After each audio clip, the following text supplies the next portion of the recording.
Hello everyone, welcome back to our channel. So இன்னைக்கு வீடியோல நம்ம ஒரு மேக்கப் ப்ராடக்ட் தான் பத்தி பார்க்க போறோம். கன்சீலர்னா என்னங்கறது தெரிஞ்சுக்க போறோம். and இன்னொரு வீடியோல அதை எப்படி நான் யூஸ் பண்றேன் அப்படிங்கறத நான் உங்களுக்கு காட்ட போறேன்.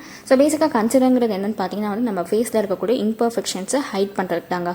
சொல்லப்போனா பிக்மெண்டேஷன் சொல்லுவோம், டார்க் சர்க்கிள்ஸ், ஸோ அந்த மாதிரி பிம்பிள்ஸ்னால வந்த ஸ்கார்ஸ் இதெல்லாம் வந்து ஹைட் பண்றதுக்கு தான்.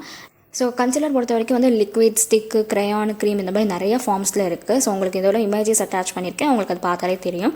அண்ட் ஒரு ஐஷேடோ அப்ளை பண்ணுறதுக்கு முன்னாடி ஒரு பேஸாக கன்சீலர் அப்ளை பண்ணிவிட்டு ஐஷேடோ பண்ணிங்கன்னா சூப்பராக இருக்கும். அதோட கவரேஜ் வந்து செம்மையாக இருக்கும். அண்ட் கன்சீலர் வந்து நிறைய கலர்ஸ் இருக்குது, நமக்கு தகுந்த மாதிரி நம்ம வாங்கி அதே மாதிரி வந்து ஃபவுண்டேஷன் அப்ளை பண்ணிவிட்டு கன்சீலர் யூஸ் பண்ணும்போது நம்மளுக்கு வந்து எக்ஸ்ட்ரா கவரேஜ் கொடுக்கும். இதுதான் வந்து அதோட பெனிஃபிட் சொல்ல போனால்.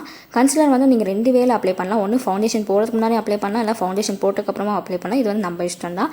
ஸோ நீங்கள் வந்து லிக்விட் ஃபவுண்டேஷன் யூஸ் பண்ணிங்கன்னா வந்து அதுக்கப்புறம் கன்சீலர் போடுறது நல்லது. அதேமாதிரி பவுடர் ஃபவுண்டேஷன் யூஸ் பண்ணிங்கன்னா நீங்கள் வந்து கன்சீலர் முன்னாடி போடுறது நல்லது. ஸோ இன்கேஸ் வந்து உங்கள் நோஸ் வந்து ரொம்ப ஷார்ட்டாகவும் வைடாகவும் இருக்குன்னா அதை வந்து ரொம்ப நேரோவாக காட்டுறதுக்கு வந்து நம்ம கன்சீலர் யூஸ் பண்ணி நம்ம வந்து அதை பண்ணலாம். ஸோ நான் உங்களுக்கு நெக்ஸ்ட் வீடியோவில் கன்சீலர் எப்படி யூஸ் பண்ணுறதுங்கிறது டெமோவே காட்டுறேன். அது உங்களுக்கு வந்து இன்னமும் ஈஸியாக இருக்கும். அதே மாதிரி கன்சீலர் பேலட்டுன்னு விற்கிது. ஒரே பேலட்டில் வந்து எல்லா கலர்ஸும் இருக்கும். ஸோ அதுவும் வாங்கினாலும் வாங்கிக்கலாம். அது எல்லாத்தையும் உங்களுக்கு நான் டீட்டெயிலாக சொல்கிறேன். ஸோ உங்கள் எல்லாருக்குமே இந்த வீடியோ பிடிச்சிருக்கும்னு நினைக்கிறேன். மறக்காமல் லைக் பண்ணுங்கள், ஷேர் பண்ணுங்கள், கமெண்ட் பண்ணுங்கள், முக்கியமாக சப்ஸ்கிரைப் பண்ணுங்கள். தேங்க்ஸ் ஃபார் வாட்சிங்.